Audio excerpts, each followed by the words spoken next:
সদ্য সমাপ্ত জাতীয় সংসদ নির্বাচনে বাংলাদেশ জামায়াতে ইসলামী এককভাবে ৬৮টি, এনসিপি ৬টি এবং খেলাফত মজলিস ৩টি মিলিয়ে ১১ দলীয় জোট পেয়েছে ৭৭টি আসন। জামায়াত ও ১১ দলীয় জোটের নির্ভরযোগ্য সূত্র বলছে, বাংলাদেশ জামায়াতে ইসলামীর আমির ডাক্তার শফিকুর রহমান হতে যাচ্ছেন সংসদের বিরোধী দলীয় নেতা। অন্যদিকে বিরোধী দলীয় উপনেতা হতে পারেন এনসিপির আহ্বায়ক নাহিদ ইসলাম। তবে এক্ষেত্রে জামায়াত এবং ১১ দলীয় ঐক্যের সঙ্গে বৈঠকের পর চূড়ান্ত সিদ্ধান্ত জানানো হবে। সংসদে বিরোধী দলীয় চিফ হুইপ ও হুইপ হওয়ার দৌড়ে আছেন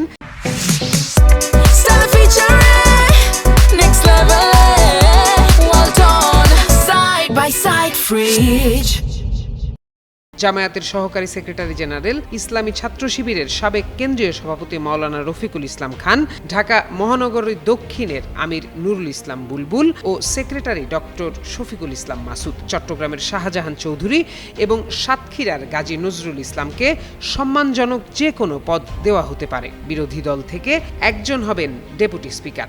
এই দৌড়ে আলোচনায় আছেন দলের সাবেক আমির মাওলানা মতিউর রহমান নিজামীর ছেলে ব্যারিস্টার নজিমুর রহমান মোমেন এবং মীর কাশেম আলীর ছেলে ব্যারিস্টার আহমদ বিন কাশেম আরমান। তবে ব্যারিস্টার নজিবুর রহমান মোমেনের সম্ভাবনা এক্ষেত্রে বেশি। সূত্রমতে ১১ দলের শরিকদের মধ্যে এনসিপির দক্ষিণাঞ্চলের মুখ্য সমন্বয়ক হাসনাত আব্দুল্লাহ হতে পারেন বিরোধী দলের হুইপ।